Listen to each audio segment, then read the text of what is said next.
Agora tá ao vivo.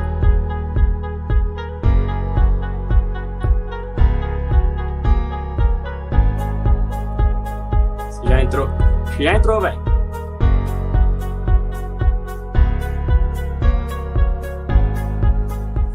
Na verdade, não sei. Tô esperando entrar aqui no YouTube. Opa, boa noite. Fala aí, Mateuzinho.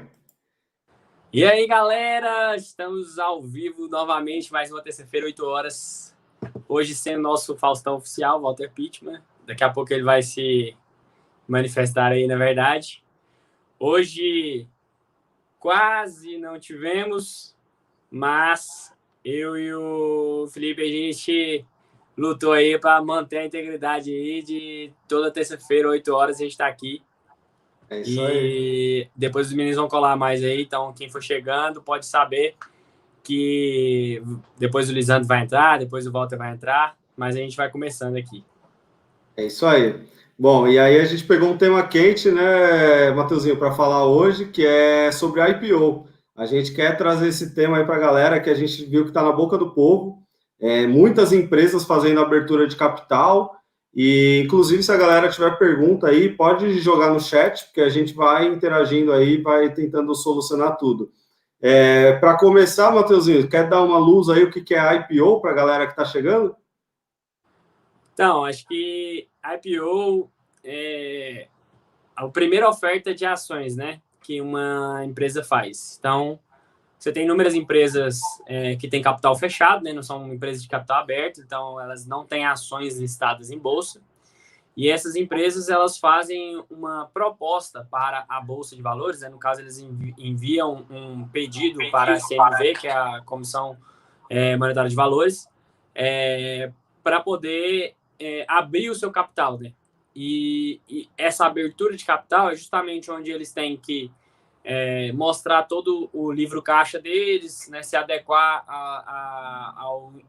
ao nível de abertura, né, dos livros das outras empresas, e então eles apresentam um valuation, né, uma proposta de valor, de quanto vale a empresa. Então vamos dizer que a empresa tem lá, eles julgam que a empresa vale R$100, e aí eles vão ofertar uma parcela dessa empresa, por exemplo, 30% da empresa, então R$30 em ações. E aí, de acordo com o número de ações que eles vão ofertar, aí vai determinar o valor dessa ação, né? Geralmente as empresas tendem a não deixar o valor muito alto no começo, né? Emitir mais ações, justamente para incentivar o pessoal a comprar mais. É uma certa recorrência. Então, no geral, os IPOs não tendem a ser ações muito caras. Mas tem vantagens e desvantagens, né? Acho que a gente teve uma agora recente muito famosinho aí, acho que foi por isso que eu sugeri esse tema, né, justamente por causa que muita gente vem me perguntar, e aí, o que você tá achando? Você acha que vale a pena? Você acha que não vale a pena? E eu tenho uma opinião própria sobre a IPO que acho que a maioria dos embaixadores vai concordar, mas vamos explicar dessa opinião hoje, né?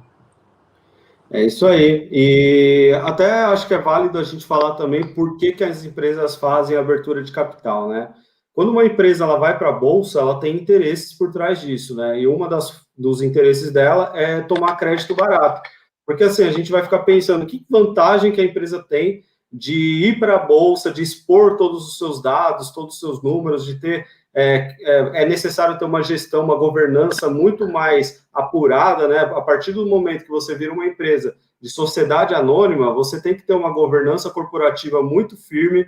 Então, assim, o que tem por trás disso? Qual é a vantagem? Então, uma das principais vantagens é justamente a empresa tomar crédito barato, né? Porque ela vai simplesmente, então, emitir ações, disponibilizar suas ações no mercado, e eu, Matheus, o Denner que está aí, quem tiver interesse vai poder, então, comprar cotas, né, que são partes dessa empresa, e aí vai virar acionista, né? Então, assim, você não está... A empresa, ela está pegando crédito a juros muito baixos, quer dizer, juros inexistentes, né? Diferente se ela precisasse se financiar através de empréstimos no banco e fazendo financiamentos, seria também uma forma dela se capitalizar, mas já é uma forma mais cara. Então, assim, as empresas têm vários caminhos, né, de se financiar. E um deles é emitindo ações e deixando com que mais pessoas sejam sócias, sejam donos do negócio. Tá? Então, acho que, só para a gente começar esse bate-bola aí, é bom a galera já até ter essa noção. Eu acho que uma coisa que a gente tem que ter noção é que às vezes as pessoas não pensam muito sobre isso, né? De por que uma empresa vai abrir capital. Isso é uma coisa fundamental, né? A principal motivo, geralmente, é a expansão. Toda vez que a empresa vai expandir, que tá com um crescimento saudável já, mas tem planos de uma expansão um pouco maior, ela precisa levantar capital. E aí, um dado que a gente usa na análise da empresa, né, é aquele custo sobre capital, que é o VAC, né? Custo de capital ponderado, custo ponderado de capital. Que justamente é isso, quanto custa para a empresa levantar o capital que ela precisa, né? E uma das formas de se levantar capital é justamente pegando dinheiro de acionistas, né? Só que o que é o problema de uma empresa de sociedade anônima pegar dinheiro de acionista? É controle e, às vezes, até a quantidade de dinheiro que os acionistas não têm. Então, para levantar mais dinheiro, elas podem abrir o capital. E o que é a vantagem disso? A vantagem é que você dilui a porcentagem, então você tende a perder menos controle da empresa. Então, o cara que é sócio principal, ele emite uma parcela de ações, levanta o capital para poder fazer a expansão, sem perder o controle da empresa, porque essas outras ações vai ser diluído entre os acionistas da Bolsa, né? Então, acaba que você não gera um outro competidor ali por comando. Você não gera alguém que tem uma parcela relevante da empresa que possa, desafiar a sua governança. Então, você consegue levantar dinheiro a um custo praticamente zero, né? E ainda sem perder governança. Então, é por isso que acaba que as empresas têm essa ambição, né, de tornar o capital aberto. E você vê que muitas empresas que têm governanças fortes, que são de famílias de longa data, né, por exemplo, VEG, outras empresas aí que tem pouca parcela de free float, né, que é a porcentagem que está disponível. Então, em torno de 20%, 30%, poucas empresas são 40%, e você vê menos empresas ainda, por exemplo, Vevar, que tem mais de 90% de capital em bolsa, isso é extremamente raro, né? Geralmente as empresas emitem uma pequena parcela só em ações. Não, ótimo ponto, você levantou uma bola muito boa, porque essa também é boa para a galera saber, tá? Não são, em muitos casos, na maioria, na grande maioria, não são 100% das ações da empresa que estão disponíveis para o público, tá? Então, assim, você tem lá a família controladora, você tem os donos dessa empresa, e eles decidem, às vezes, ofertar parte da empresa no mercado de ações, tá? Porque eles querem ainda reter o controle. Então, isso é uma coisa importante. Eles querem capitalizar, querem se financiar, mas não é 100%. Eles também não querem perder, muitas vezes, o controle. Existem casos que, sim, a empresa não tem um dono. A empresa ela tem um principal acionista, mas, às vezes, não é a família controladora. Isso aí acontece muito também. E só para também não perder o gancho, você trouxe outra parte muito interessante, Matheus, que é o custo do capital, né? Quando a gente estava falando da empresa ir no mercado para ela se financiar, para ela tomar crédito, é isso, você falou do custo médio ponderado do capital. Isso daí, realmente, a empresa ela pode se financiar através do capital dos sócios ou do capital de terceiros. E aí, o custo do capital do sócio, do acionista, ele é sempre o mais caro. Por quê? Todo negócio, a gente vive num mercado que a economia, ela funciona como a lei da gravidade, né? Então, assim, a gente vive num mundo que, para você ter mais retorno, você tem que ter mais risco. Então, se uma pessoa decide empreender, ela quer ter muito mais que o retorno da taxa Selic, que é a nossa taxa básica de juros hoje, né? Então, assim, um cara, para ele sair de casa, 5 horas da manhã, decidir que ele vai empregar funcionários, tomar risco, empreender, ele não quer ter retorno de 2% ao ano, né? Senão ele ficaria em casa dormindo o dia inteiro com o dinheiro dele lá no banco, aplicado no CDB do banco, no Tesouro Selic, coisa parecida.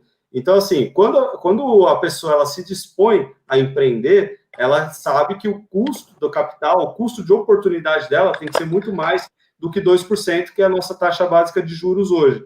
Então, esse ponto também é muito importante, tá? Para nós, inclusive, como empreendedores da Bolsa, porque a Bolsa, ela te dá essa possibilidade de você ser empreendedor. O Matheus tem a profissão dele, eu tenho a minha, todo mundo tem aí o seu ramo que atua, mas você pode empreender, sim, em petrolíferas, em empresas mineradoras, mesmo que ainda você não saiba muito daquele negócio, o que também não é muito recomendado, tá? É importante que você empreenda naquilo que é o seu círculo de competência. O mínimo que você tem que ter é saber como a empresa ganha dinheiro, tá? Mas, assim, resumindo aqui o que eu quero falar é isso. Se você se dispõe a empreender, seja abrindo um negócio, seja indo na bolsa, você tem que ter a noção de que o seu custo de capital ele tem que ser muito mais do que a taxa básica de juros. Então, quando a gente decide assumir esse risco, a gente está esperando mais retorno também, né, Matheus? Exatamente. E eu acho que essa noção aí de que o capital do investidor, né, do sócio, é o mais caro, é algo muito complicado da gente entender, porque a gente está acostumado a viver num mundo onde parece que o acionista ele tem tudo a ganhar, né? E isso é difícil de explicar às vezes para as pessoas que falam assim, nossa, mas o acionista ele dá o dinheiro praticamente de graça. Não, ele não dá de graça. Ele quer um retorno muito acima da média, porque o risco que ele corre também é muito acima da média, porque ele está colocando o dinheiro dele em um negócio só, né? Diferente de você, quando você está comprando uma ação da Bolsa, você é um dos acionistas, aquela ali é uma parte do seu capital. Agora, o cara, quando ele está colocando ali, por exemplo, eu tô abri recentemente, né, inaugurou sábado, uma loja de bikes aqui em Goiânia. E tipo assim, eu tô colocando meu dinheiro justamente porque eu quero um retorno maior. Mas, assim, esse dinheiro meu é muito mais arriscado, porque eu tô um grande volume de dinheiro em um cesto apenas, né? É aquela coisa de risco, colocar... né? Você está colocando todos os seus ovos numa cesta só. Então, acaba que o seu risco é muito maior do que uma pessoa que investe um pouco, uma parcela do patrimônio. E você, justamente, o cara que vai fazer isso, que vai empreender, ele pensa nisso. Ele tem que pensar, né? Esse é o certo. Aqui no Brasil, às vezes, a gente vive uma realidade onde as pessoas não fazem esses cálculos. Mas eu teria que pensar, tipo assim, para entrar nesse negócio, eu tenho que ganhar mais do que se eu pegasse o meu dinheiro e, por exemplo, colocasse no Itaú, na Bolsa. Eu tenho que ganhar mais do que se eu colocasse numa empresa de menor risco ali da Bolsa, uma VEG, por exemplo, uma empresa que tem um beta um pouco menor. Então, assim, eu tenho que ser remunerado mais porque eu estou correndo mais risco. Então, para a empresa, esse capital é mais caro. É mais caro, às vezes, até do que você operar com capital de credores, por exemplo, parcelamento ou pagos depois. E, às vezes, é mais caro até do que empréstimo de banco, que com o CNPJ você consegue, às vezes, um juros baixo com o CNPJ e você consegue juros baixos. Então, às vezes, o capital do sócio mesmo é realmente o mais caro possível dentro dessa escala aí de ponderamento dos custos dos capitais. É isso aí. É justamente isso. O cara ele vai querer ganhar mais, muito mais do que o mercado pagaria para ele ficar dormindo em casa. Então, inclusive o Matheus vai abrir já o IPO da Volo Bike. É Volo Bike, né? Volo. É isso Volo aí. Bike. Então, eu tô por dentro. Estou aguardando esse IPO ansiosamente aí, cara. Cara, se chegar nesse nível aí, dá doido. Não, mas é isso aí. Então, a gente tenta empreender na nossa vida de várias formas. Inclusive, é bom que a galera tenha essa noção aí de que empreender na bolsa é uma forma também. E aí você tem que se sujeitar a essa exigência, tá? Você não pode aceitar ganhar menos do que a Selic ou ficar ali no negativo. É um jeito ruim de empreender se você estiver tomando prejuízo. Por isso que a gente fala tanto de analisar boas empresas para você comprar, empresas com lucros recorrentes. A gente gosta muito disso. E aí, Matheus, fica um pouco difícil, né? Trazendo para o assunto que a gente está tratando hoje, fica um pouco difícil como a gente vai analisar se a empresa ela é lucrativa, se ela tem um bom histórico, porque ela está chegando agora na Bolsa. E isso deve confundir um pouco a galera. Pô, e aí, eu entro ou não entro em IPO? Porque se vocês falam que eu tenho que olhar empresas boas, com lucros recorrentes, tudo bem, quando a empresa já está na bolsa, ela já se provou, já tem os dados ali abertos, e eu consigo ver. Agora, quando a empresa está chegando, era uma empresa de capital fechado, os sócios não tinham obrigação de divulgar os resultados. Como eu vou saber se a empresa é boa, né? É uma dúvida. Então, esse é o grande problema. E eu acho que parte dessa confusão surge muito que as pessoas não são conscientes dessa obrigatoriedade com os dados que existe para as empresas que estão listadas em bolsa. Muita gente não sabe que elas são obrigadas a prestar contas de tudo e o livro tem que bater totalmente.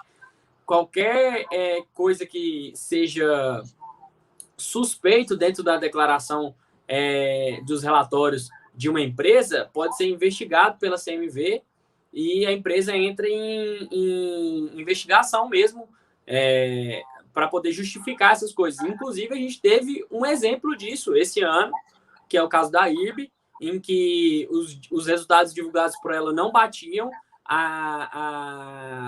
uma empresa de análises, né, divulgou justamente isso, que não batia os números, e as ações sofreram muito com isso, né, foram batidas, depois inicialmente foi negado, falaram que não, mas aí depois foi aberto, sim, uma investigação pela CMV para descobrir mesmo se realmente existiu essa manipulação dos dados aí que foram divulgados ao investidor.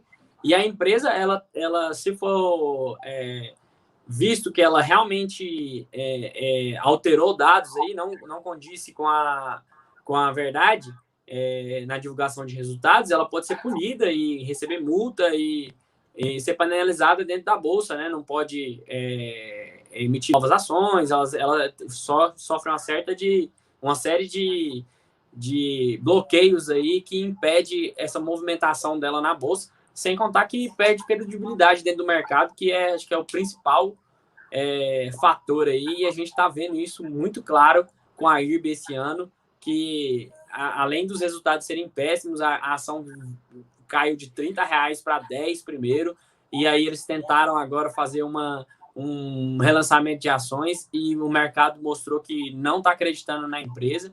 Isso porque é uma líder de mercado, porque é uma empresa gigantesca que detém quase 90% do mercado no Brasil. Até 3 anos atrás era um monopólio, né? É uma quebra de monopólio recente. Então, assim, você vê que essa credibilidade que a empresa tem perante o mercado, ela é muito importante e gera impacto direto nos valores aí de ação. Nossa, e você falou um ponto aí crucial, né? Que é o exemplo da IRB mesmo. A IRB, assim como a CVC também, recentemente teve aí. A CVC, ela divulgou agora o fechamento do ano de 2019 dela. E por quê? Porque teve muita manipulação nos números lá. E aí a gente começa a desconfiar, então, da integridade de quem está no comando da empresa.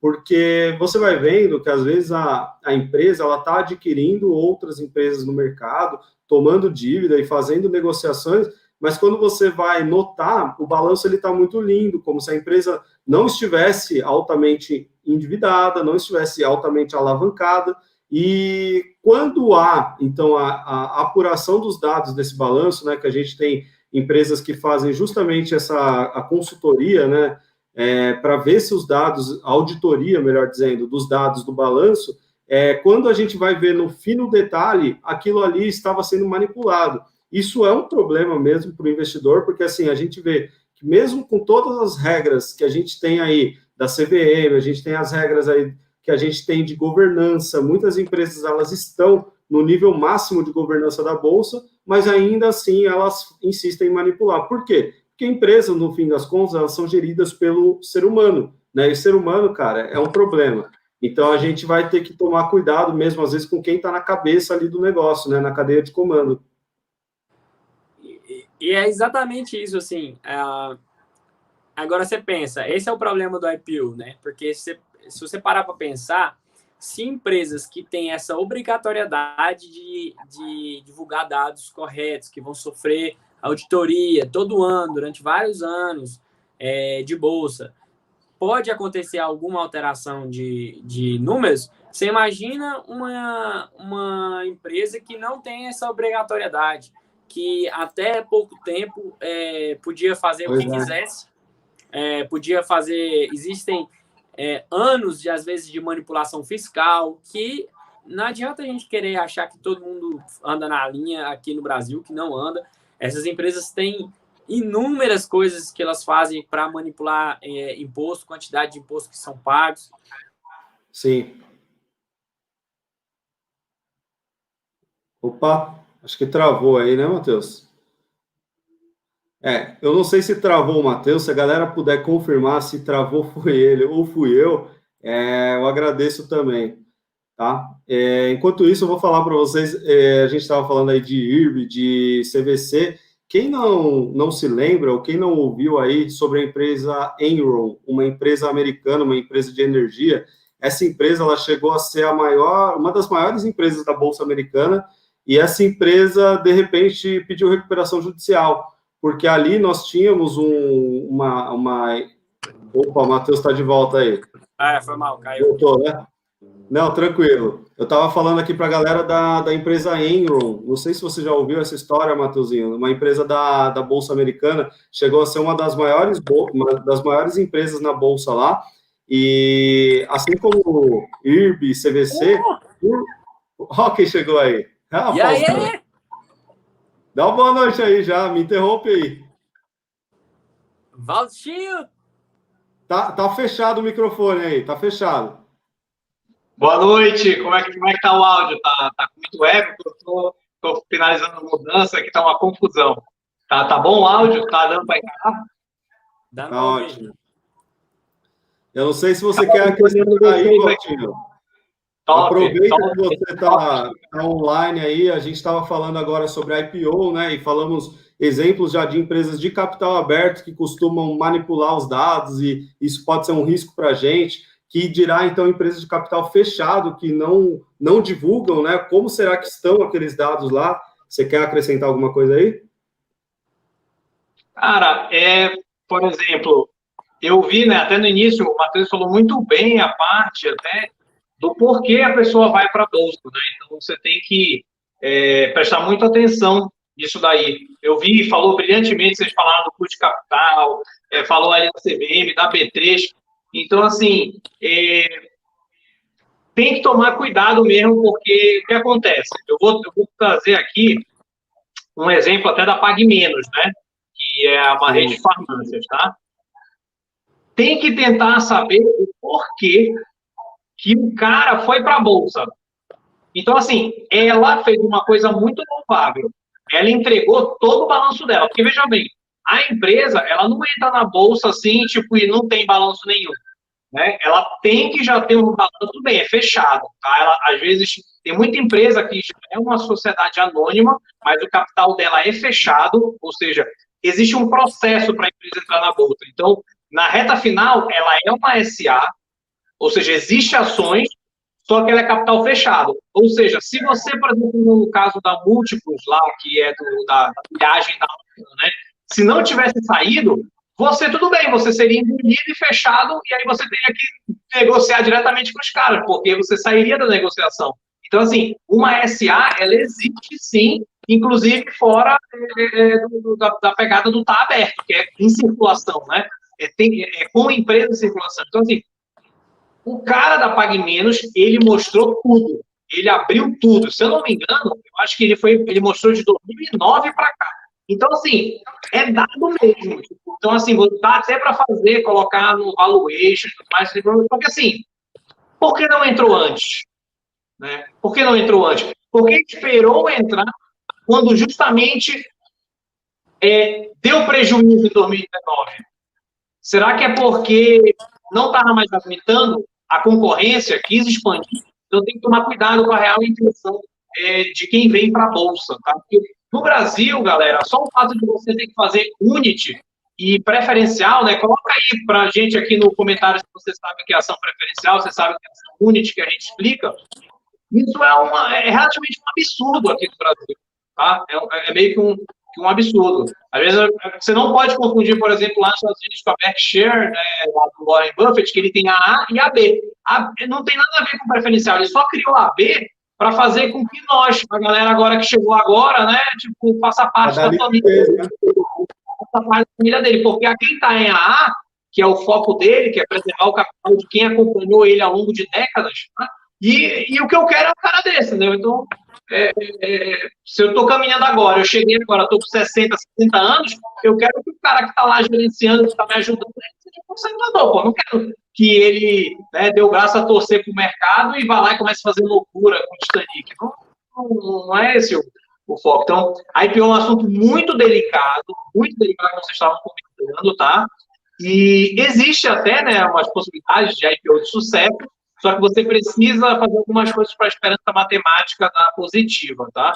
Então, podem continuar aí que eu vou me ambientar. E acho que foi isso que eu peguei aí um pouco e falou assim, galera, o Matheus aí fez pressão e eu estava aqui com mudança, estou aqui, a casa está uma loucura, eu achava que eu ia ceder a vez, mas assim, top demais, essa energia que contagia, tá? Felipão logo engrenou, então eu também cheguei junto aqui, vou até a galera aqui da mudança e a chefe Mor, né, que é a minha patroa, ela fazer aquela cara, né, feia e tal, e aí eu continuo acompanhando só online.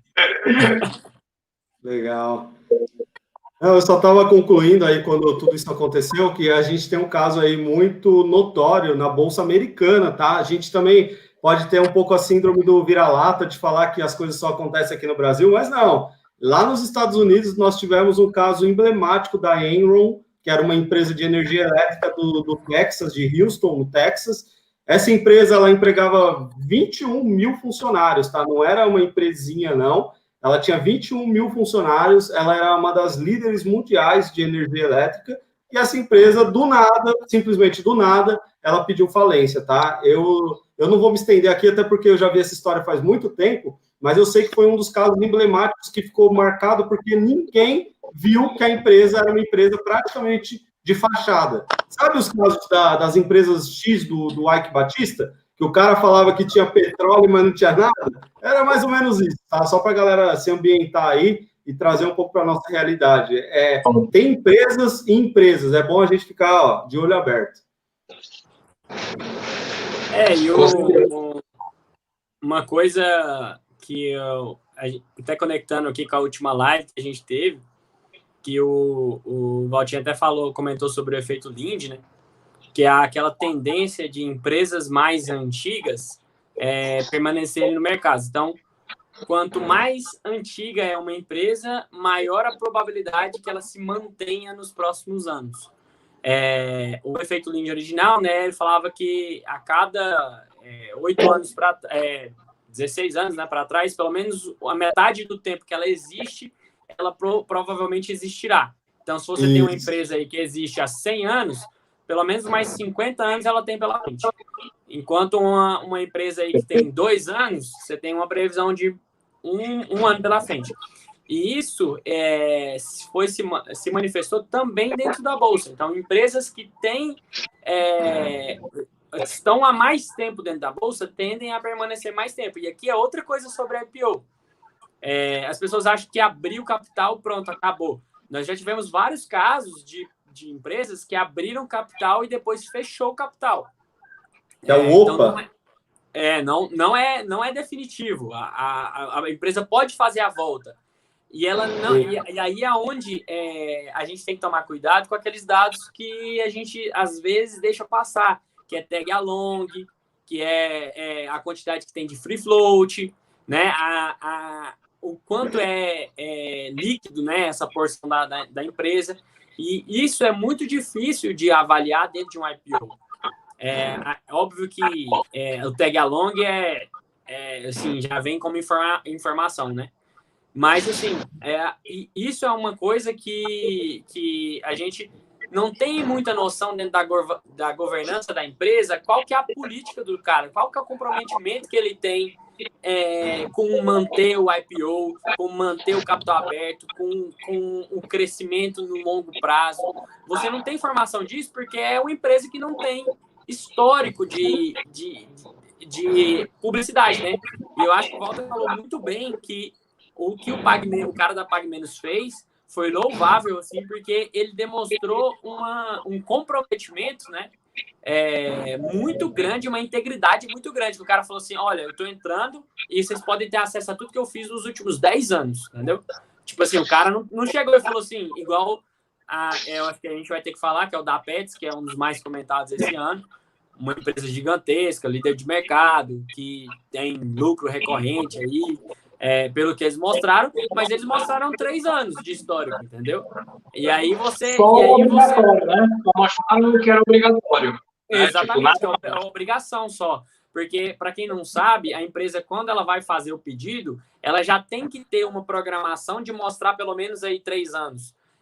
Justamente para o investidor ter essa condição de avaliar o histórico da empresa e não ser uma empresa que simplesmente falou lá, nós ganhamos tanto.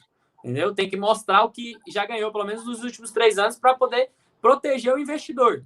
Porque vocês têm que pensar que a Bolsa, a B3, ela é uma empresa e ela tem um compromisso com os seus clientes, que são nós, os investidores. Então, ela tem que proteger os clientes de tal maneira que, para uma outra empresa anunciar um IPO e abrir o capital dentro da B3, ela tem que, no mínimo, fornecer esses 3 anos aí de histórico para poder se qualificar como uma empresa que pode abrir, né? Então, ela é avaliada pela CVM, ela é avaliada pela B3, e aí eles dão o diagnóstico final lá, né? Não, realmente está tudo de acordo, elas têm cumprido todos os pré-requisitos. Mas isso é para você pensar, assim, você acha que um cara que tem a intenção de abrir um IPO, você acha que ele vai fazer o quê nesses 3 anos que ele tem de obrigatoriedade? Você acha que ele vai tirar dinheiro da empresa ou será que ele vai deixar os lucros lá, vai reinvestir, vai fazer um livro do mais lindo que ele conseguir, né? Então, assim, ele maqueia do jeito que ele quiser. Você pode estar olhando ali aquela mesma coisa que a gente estava falando sobre dividendos na primeira live, que assim, pode ser algo não recorrente. O que o cara construiu para o IPO pode ser algo não recorrente dentro da empresa. A gente não tem como saber disso.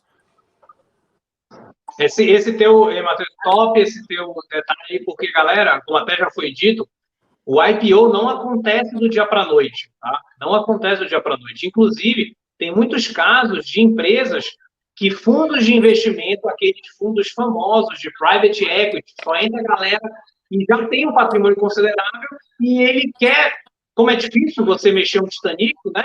Ele quer rentabilizar uma parte dele com alto risco. Então, ele coloca em um fundo que pede para você não ter liquidez, pelo menos por 7 anos, e aí entra uma gestão que vai organizar aquela empresa. E eles estão visando lucro. Então, às vezes, você tem que ver que essa empresa também não está indo, porque não tem um grande fundo que agora quer colher os benefícios, quer colher o fruto.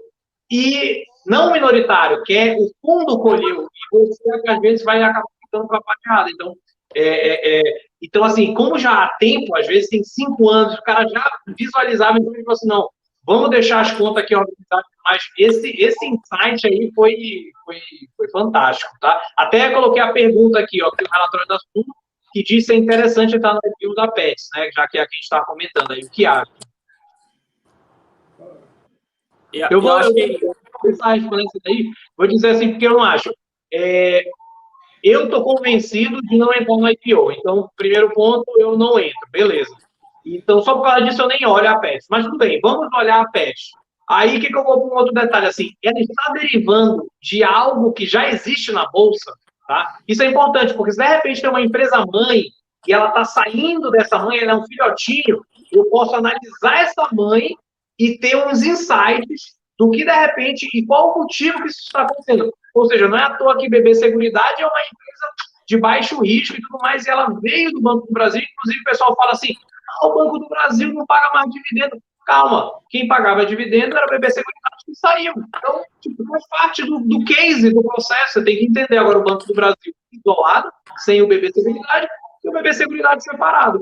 Então, só por ela não ser essa filha, né, de uma empresa mãe, eu também já não olho assim, eu até deixo isso tranquilo e sigo a vida. Por quê? Porque eu já tenho muita empresa que eu estou já, tipo, algumas namorando, algumas que eu já tenho aqui na minha família, na holding aqui, tem a holding aí que eu vi, né, que colocou aí, que acho que você for Wallace, alguém colocou aí, quando for fazer o IPO aí da holding do Matheus, ele entrar. Está de olho na holding do Matheus. Pois é, então também todos nós temos que ter a nossa holding. E aí, quando você olha para essa holding, ela tem que ser bonita. Você tem que ver que as suas empresas estão com endividamento balanceado, tá? Que você não só tem empresa muito arriscada, então é a mesma coisa. Então, mas, se você confia demais, tá, num relatório, tá? Às vezes eu acho que tem um valor, sim, existem alguns relatórios convergindo, e você quer separar alguma coisa aí da sua holding e tal, eu acho que tudo é válido. O legal do investimento que eu sempre comento é que há possibilidade de tudo, tá? Não tem, assim, de fato, um investimento que seja, assim, completamente lixo, que se você cavar, você procura alguma coisa. Mas, cara, nós temos que entender que nós somos minoritários, ponto final, entendeu? O quanto nós representamos aquilo ali. Às vezes você está tudo bonitinho e tudo mais, você tenta ligar no RI lá da empresa. O cara, às vezes, tipo, eu mandei uma vez uma pergunta para a Oi, falei, tá todo mundo falando da Oi e tudo mais, eu tô afim, me explica, por favor, como é que vocês vão fazer o turnaround, vocês mandei um e-mail, assim, até hoje não fui respondido, tipo assim, obrigado, Oi, beijo, me liga, tipo assim, pode ir, pode empurrar, não sei o que e tal, mas, ó, eu tô tranquilo, porque a empresa que não tá nem aí para mim, entendeu? Tipo, eu vou fazer o quê? Então, acho que eu trouxe esses pontos, espero que tenha colaborado. Não, e você trouxe um ponto muito bom, e inclusive quem disse que o Ivan não ia participar, né? O Ivanzinho está ali nos comentários, ali, ó, e ele trouxe para a gente um estudo que o tio Uli mostrou recentemente, inclusive, ó, nos primeiros 6 meses, a empresa mãe, ela tende a render mais. Só que depois, ó lá, nos próximos 6 meses, a empresa filha, ela rende mais. Então, trazer para a galera, o que é uma empresa mãe e uma empresa filha? Então, o termo em inglês é o spin-off. Spin-off a gente costuma ouvir muito quando se fala de série de televisão, né? Então, você tem lá o Breaking Bad e aí lança o Better Call Saul, que é uma spin-off de Breaking Bad. E aí, na Bolsa, nós temos isso também. Então, nós temos, o Matheus até falou, acho que foi da Múltiplos, né? Que é uma empresa derivada da Latam. E aí nós temos também a Smiles, que é derivada da Gol. Tem a Odontoprev, que é derivada do Bradesco. E aí a gente vai, né? A gente pode correr aqui, tem vários exemplos. E o que a gente está querendo falar é isso, que às vezes uma boa maneira de você entrar no IPO é quando você já tem esse background, que é você ver que existe uma empresa já consolidada ali por trás e que essa empresa vai fazer esse spin-off, que é de liberar uma empresa filha para abrir capital. Isso tende a ser mais seguro para o acionista, tá? É uma das formas que a gente consegue investir em IPO com um pouco mais de tranquilidade, porque você já sabe um pouco do histórico da gestão, da governança, o que a empresa faz ali, como ela se comporta no mercado, como ela é vista pelo mercado como um todo. Então, esse ponto aí, Valtinho, foi um bom ponto mesmo. E aí, falando da Pets, né, que é a pergunta que fizeram, eu esqueci até quem fez, mas, enfim, falando da Pets, eu vejo a Pets com muitos bons olhos, tá? É uma empresa que, cara, assim, o mercado que ela atua, ó, foi o Otaçano, meu brother, o mercado que a Pets atua, eu vejo... também já tinha aqui perguntado também, só colocando os que trouxeram. O Luquinha está sempre presente lá no meu Instagram, o cara fecha junto mesmo, esse daí também. A Pets, cara, ela tá no mercado aí que eu vejo que é de muito futuro, é muito promissor. Tem gente que cuida melhor dos animais do que do ser humano mesmo, né? Não sei se vocês já viram isso, mas tem animal, cara, que come melhor que gente. Então, assim, a Pets, ela tá num ramo aí exponencial de crescimento. Eu vejo o futuro, porque cada vez mais as pessoas estão, sim, conectadas com seus bichinhos, e a gente vê ano após ano, cada vez mais a empresa abrindo lojas, dominando o mercado, ela é número 1 do Brasil. Então, assim, eu vejo com bons olhos. Só que eu, particularmente, sou reticente com entrar em IPO, por algumas dessas razões que a gente já falou, e outras que a gente pode ainda comentar mais para frente, tá? Então, assim, é bom, mas é ruim, sabe? Assim, é uma empresa boa, mas eu não sei se eu entraria agora com o meu capital. Eu esperaria ela se provar no mercado de capitais abertos aí, que é a nossa bolsa. Só complementar, só rapidinho, Matheus, é aquilo que eu até falei, acho que não sei se foi na live passada, que é o seguinte, isso serve para empresa de turnaround, então até para empresa de IPO. Eu ia falar isso. Se o foco é Marte, eu não me importo de entrar lá na estação espacial, entendeu? Boa. Eu não preciso estar aqui no foguete até lá. Então, tipo assim, eu acho que esse é um raciocínio que eu tento fazer que cachorro até Marte. Eu posso muito bem pegar a estação até lá. É um longo caminho de vitória, sim. Eu estou no foguete ali, ficar na estação, beleza, mas é isso aí, você tem que dormir tranquilo. Acho que só trazendo essa que serve não só para turnaround, mas eu acho também para IPO. Não, eu acho isso, esse um pensamento genial, porque assim, a gente está falando muito dos perigos de entrar no IPO, né? Mas existe a parte boa, por quê? Vai lá, Matheus. Essa insegurança do mercado é justamente o que gera, às vezes, um valuation, né? Um pouco pior do que a empresa tem. Porque como você não tem como julgar o desempenho durante a expansão, porque, como a gente falou, é um projeto. Ela tem um projeto de expansão, de arrecadar capital para poder crescer a empresa. Então, assim, pode ser que você está lançando, você está pegando o início de um processo de expansão que vai gerar uma valorização exponencial da empresa, entendeu? Então, assim, pode ser que a Pets, por exemplo, lance ações agora e a ação comece a R$10 e daqui 2, 3, 4 anos aí esteja a R$50, R$100. Por quê? Porque ela não tem concorrência, é uma empresa líder de mercado que não tem outra empresa que rivalize assim dentro da bolsa, né? Tem grandes empresas, mas são mais locais, não tem uma empresa de projeção nacional igual eles têm. Os caras estão muito fortes. Aqui, por coincidência, aqui perto de casa abriu, tem uns 3, 4 meses, abriu uma loja gigante, a da Pets, e já foi sucesso. Você entra lá, tá sempre lotado, em meio pandemia. Tava lotado, gente, o tempo todo comprando essas besteirinhas aí. E a margem de lucro dos caras é muito grande. Tipo assim, isso é muito mais do que roupa, por exemplo. Roupa para cachorro tem margem muito maior do que roupa para humano.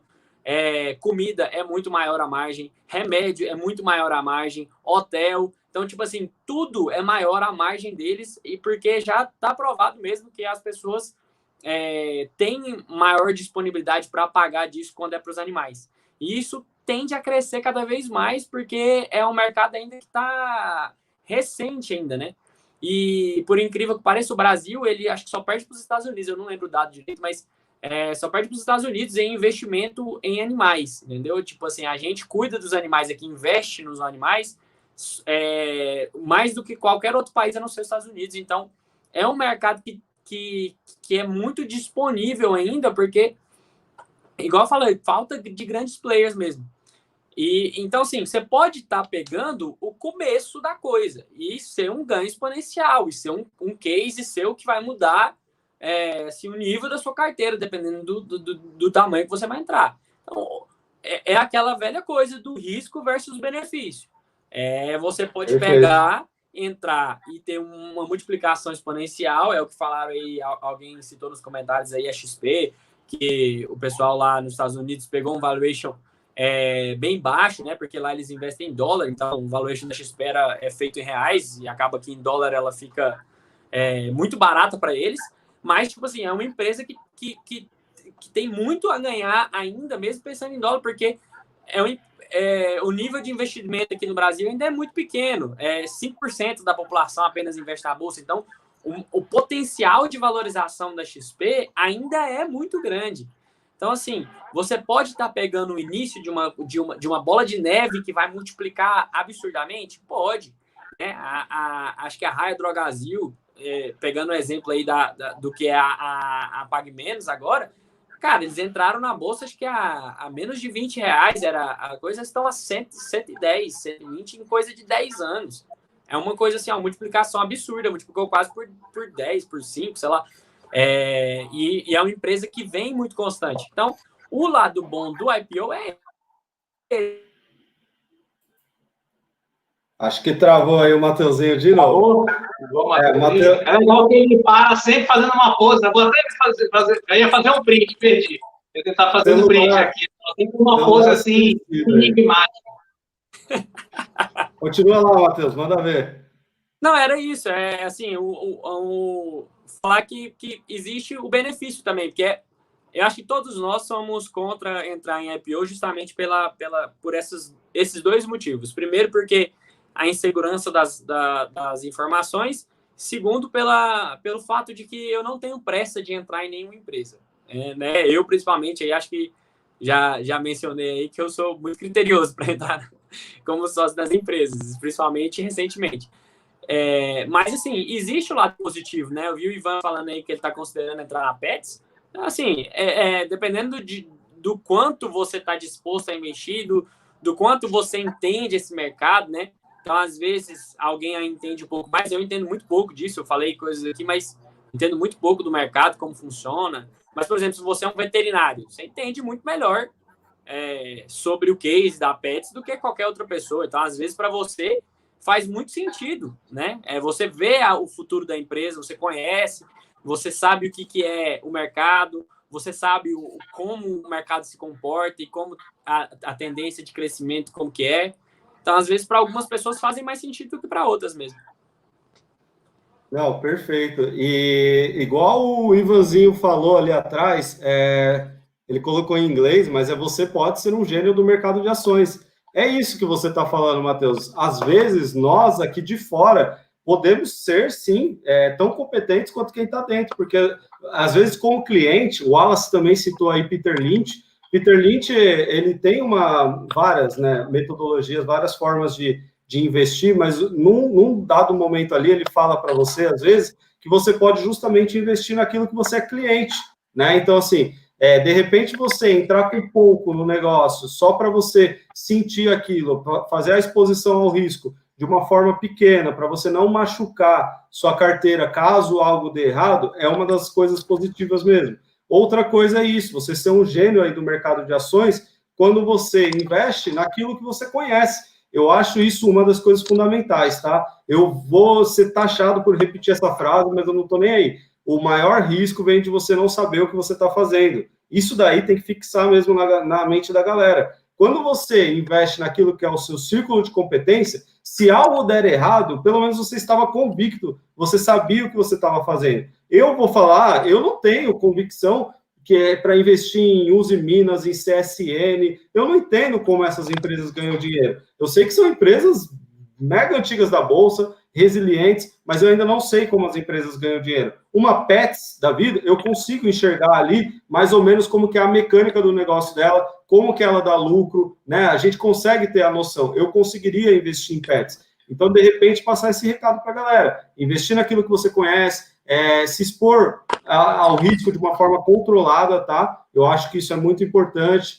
Então, assim, fazer essa lição de casa e não achar que você vai ser o próximo sortudo aí que vai ganhar na mega da virada, porque bolsa não é isso, tá? Se as pessoas estiverem enxergando bolsa como cassino, como loteria, é melhor nem começar a pôr dinheiro aí, porque vai dar problema. Daqui a pouco você vai estar tendo briga com sua mulher, vai estar tendo que vender o carro para pôr comida na mesa. É uma coisa assim que você vai dar um tiro no pé. Então, se é para começar, comece direito, tá? Então, por isso que a gente está trazendo aqui várias opiniões contrárias, um fala uma coisa, o outro concorda, o outro vai lá e discorda, porque a gente quer, no fim das contas, que essa mente mestra faça com que você aí tire suas conclusões, tá? Então, assim, tudo com responsabilidade, né, Valtinho? Show! E até eu tinha colocado, vou até trazer de volta aqui o do Wallace, essa da responsabilidade, está muito aqui no que o Wallace colocou. Boa. A mão. Então, além de você... Primeiro passo, eu sei o que eu estou fazendo, né? Beleza. E aí depois vem o segundo passo, a mão, tá? Então, isso até para quem faz trade, tá? Independente disso, a mão sempre é o mais importante, o tamanho, né? Tipo, o quanto você coloca ali na mesa é que vai referenciar. Então, assim, não existe ninguém então, fazendo coisas de alto risco, como IPO, também para trade, que é um pouco de alto risco. Se o cara não tiver noção da exposição, ele vai acabar esperando um pouco. E o que é legal, assim, que o Peter Lynch, para mim, é um dos... um cara, assim, sei lá, nem sei, para mim tá muito, assim, acima. E só que, assim, nos Estados Unidos, ele chegou a ter muita empresa, né? Chegou a ter, às vezes, até 1000 empresas. Então, assim, se tiver 1000, não existe isso aqui, né? Então, quando a gente traz as coisas para o Brasil, até tem que tomar muito cuidado, porque nem sempre vai estar lá.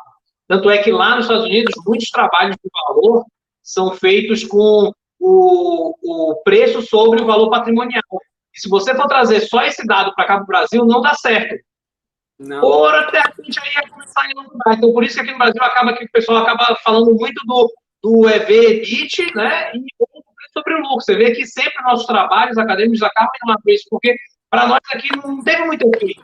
Talvez seja a nossa contabilidade que seja muito ruim. Ela ainda está até hoje tentando acompanhar. Talvez agora. Eu acho que isso aí tem muito a ver com o nosso mercado acabar sendo mais ineficiente em precificar. Justamente porque a gente tem pouca gente na bolsa. É muito pouco. E essa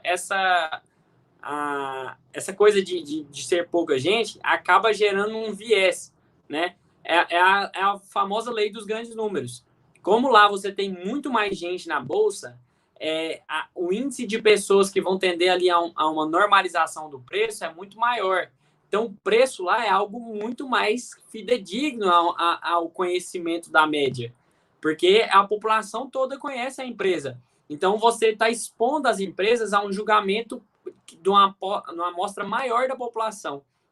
Enquanto aqui, o mercado, por ser só 5% da população que tem investimento em bolsa, e acaba sendo a população de maior nível social, a população que tem um nível de educação um pouco maior, tem um poder aquisitivo um pouco maior, você acaba tendo um viés de julgamento de preço nisso, porque essas pessoas, às vezes, não representam o mercado das empresas, e isso gera um viés de preço. Talvez seja isso a grande diferença entre a gente e os Estados Unidos. Lá, as empresas realmente estão expostas à precificação do mercado. Quem é cliente da empresa também é acionista. Aqui, não. Aqui, muitas vezes, o cara não é cliente, mas é acionista. Então, esse viés aí dos números aqui, talvez justifique por que a gente tem um uso muito maior aqui de EV sobre EBITDA.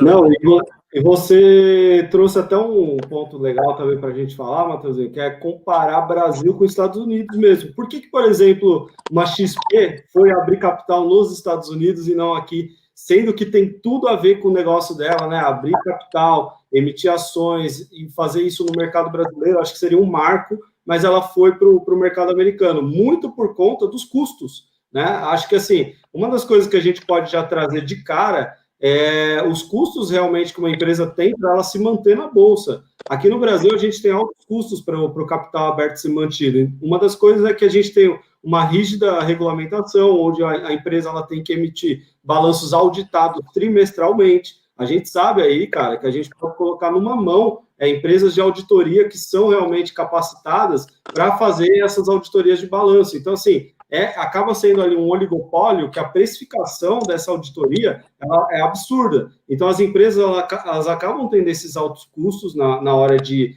liberar os dados para o mercado, coisa que nos Estados Unidos, muitas vezes, eu vi caso recente agora da Apple mostrar o balanço para o mercado inauditado. O balanço não estava auditado, ou seja, já estava fechado o trimestre ali. Pode até ser, eu acredito, lógico, que a Apple vai auditar o balanço posteriormente, mas, assim, acaba sendo até uma coisa meio que opcional da empresa. Outras coisas que a gente sabe aí, por exemplo, para o controlador, se o cara tem 51% das ações aí da empresa dele e ele quiser emitir novas ações, aqui no Brasil ele vai ter que recomprar metade das ações que estão no mercado, né, metade desse free float que a gente falou, e aí ele vai ter que ter esse custo de recomprar as ações para daí, então, ele emitir novas ações, porque ele tem que ter no mínimo 51% ali das ações que ele tem. Então, assim, nos Estados Unidos já é um mercado muito mais flexível com esses pontos. E aí a gente começa a comparar por que lá a gente também tem tantas empresas de capital aberto e aqui nem tantas. Aqui realmente há um custo muito elevado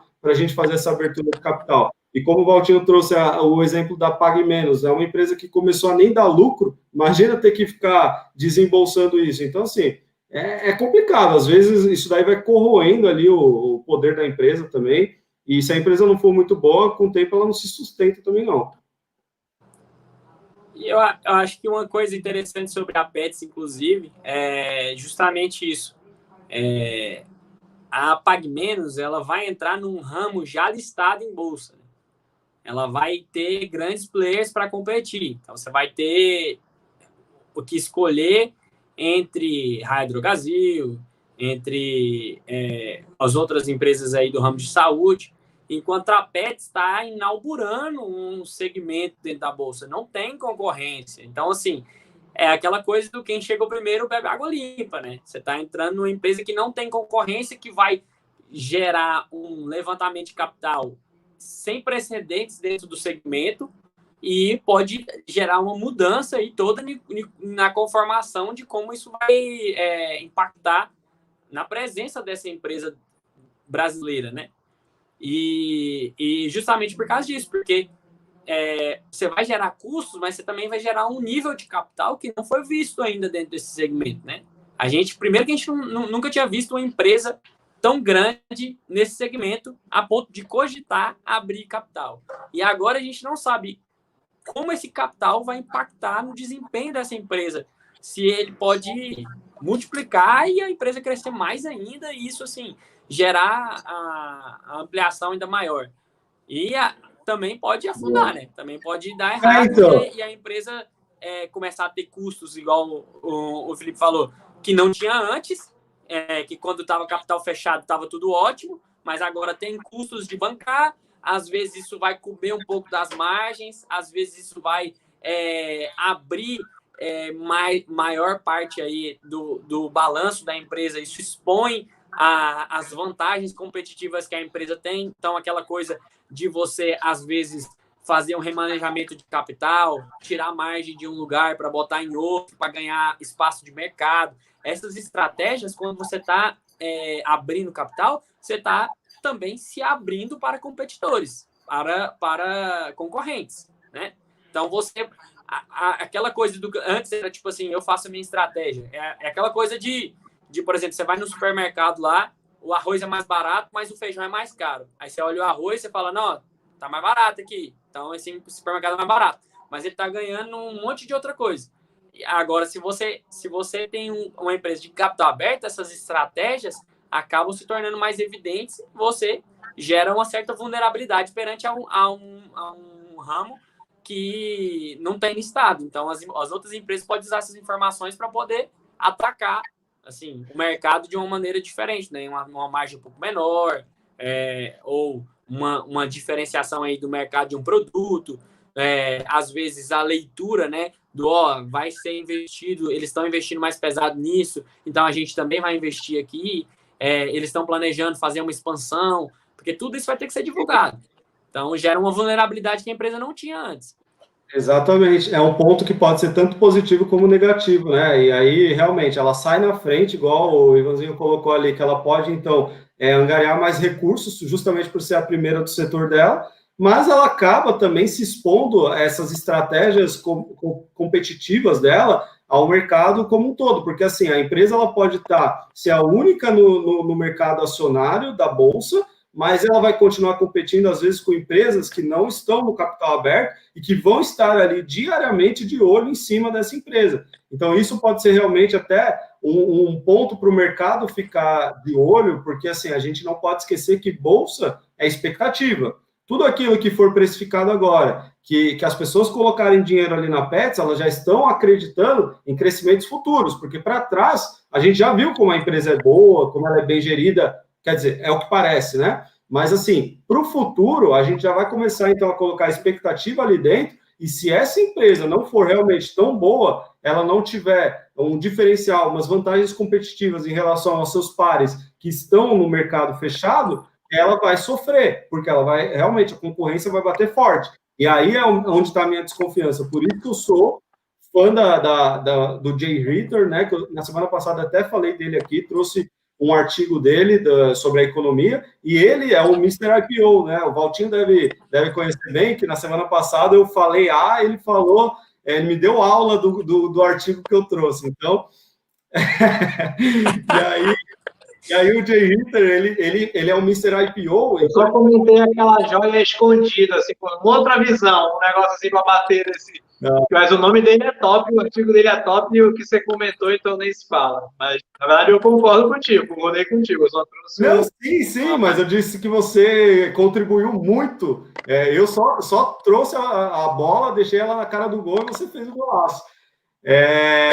Mas assim, ele tem um artigo que ele fala que ele é o Mr. IPO. Para ele ser Mr. IPO, ele é referência, então, nesse assunto. Ele fala que a gente tem que esperar 3 anos para a empresa se provar no mercado de capitais. E eu compro essa tese dele, tá? Ainda mais se tratando aí, como o Matheus trouxe, que a Pets está chegando, ela tendo a primeira empresa do setor dela, então eu sou um cara muito cético, eu olho com desconfiança. Eu posso até estar perdendo um pouco o bonde, mas é essa analogia que vocês fizeram aí. Se a gente está indo para Marte, qualquer foguete vai me levar. Eu vou entrar num foguete, pode ser o terceiro foguete, mas eu vou entrar nele. Eu só não sou tão early adopter assim para entrar no início, entendeu? Sou um pouco mais late adopter aí nesse caso.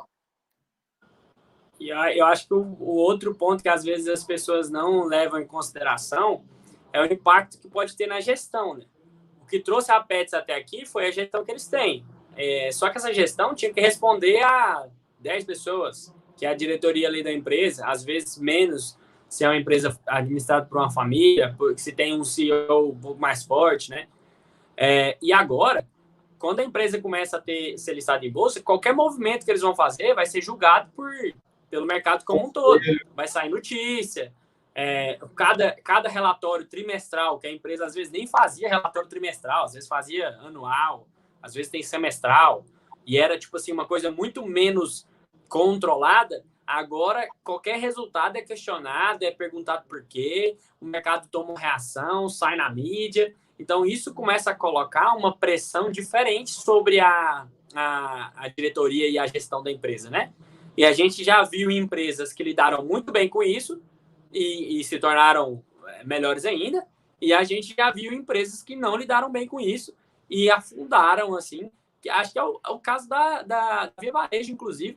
Foi uma empresa que no início não lidou bem com isso, tomou, assim, várias porradas aí por movimentos e questionados e diretoria de questionado, e voltou, assim, às glórias justamente com a mudança de gestão, mudança de como era administrada, e aí acabou se adaptando um pouco melhor aí com as novas implementações aí, o novo meio de competição, né? Então, assim, a gente não sabe ainda muito bem como a gestão da Pets vai reagir a isso, assim como a gente não sabe como a gestão da PagMenos vai reagir a isso. Toda IPO gera essa incerteza. Eu acho que a gente chegou no nosso tempo aí. A gente tá com um projeto, galera, de deixar mais curto, porque a gente empolga falando. E aí a gente vai para 2 horas. Pergunta aí, né, Matheusinho? Se tiver uma pergunta aí, a gente manda ver. Eu acho que também a gente já abordou tudo sobre a IPO, né? Acho que a opinião ficou clara, que a gente não gosta pela instabilidade, mas que é muita oportunidade aí. Então, se alguém tiver uma pergunta, senão a gente vai para aquela parada do... Deixa eu só, vou ver se eu consigo ainda voltar para dar essa parada final aí você vai falar da empresa, né? Meu celular está aqui acabando, também vou ter que olhar aqui, então, isso já até ouvi que vocês falaram, né? A gente vai tentar manter esse projeto, tá? Eu achei que eu ia ceder o lugar, mas assim, eu vou já me preparar para toda a terça estar aqui, acho que vai ter sempre aqui, nem que seja uma pessoa, tá? E vamos trocar essa ideia, vamos responder as dúvidas, tá?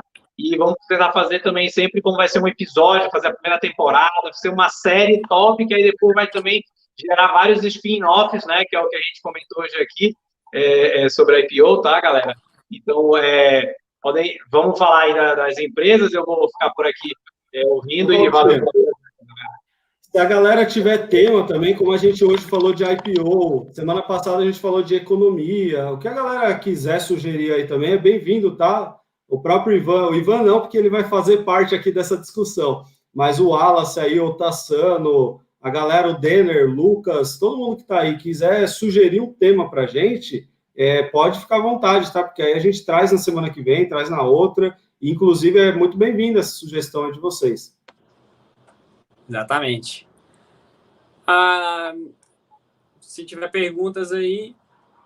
Quer fazer, Matheusinho, o exercício? Vamos pedir para a galera, então, comentar uma empresa e a gente manda ver?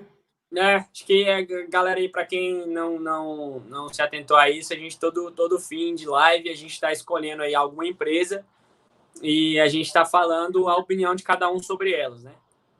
Lembrando que eu não conheço todas as empresas da Bolsa, então, se vocês às vezes vão falar alguma aí, eu não vou saber, mas se a gente souber, a gente vai comentar e dar nossa opinião sobre.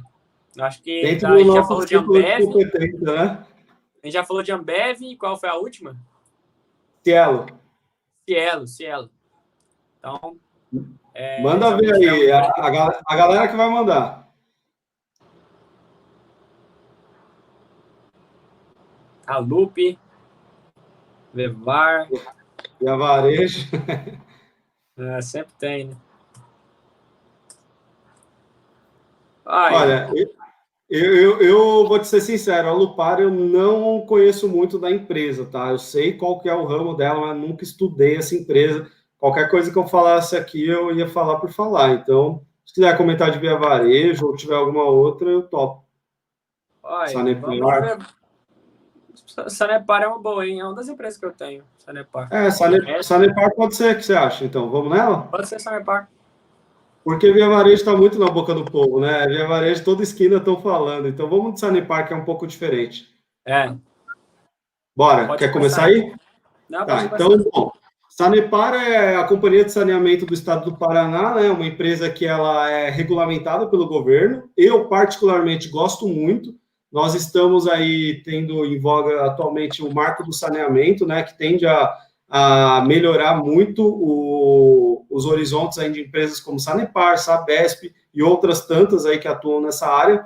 E eu vejo com bons olhos assim essa empresa como uma empresa de dar lucros mesmo, uma empresa de boa gestão, mas é como tudo que é regulamentado, como tudo que passa pelo governo, eu vejo que há esse risco, né? A gente teve aí recentemente, na Argentina, o governo intervindo fortemente em empresas de concessão, e isso é um risco para essas empresas aí concessionárias, essas empresas que oferecem serviços básicos para a população. Então, empresas de energia, empresas de saneamento, a gente tem que ficar sempre de olho, inclusive, pelo tempo que a concessão é válida, tá? Eu acho isso como um risco, porque a gente tende, às vezes, a ter o viés de achar que é para sempre, não é.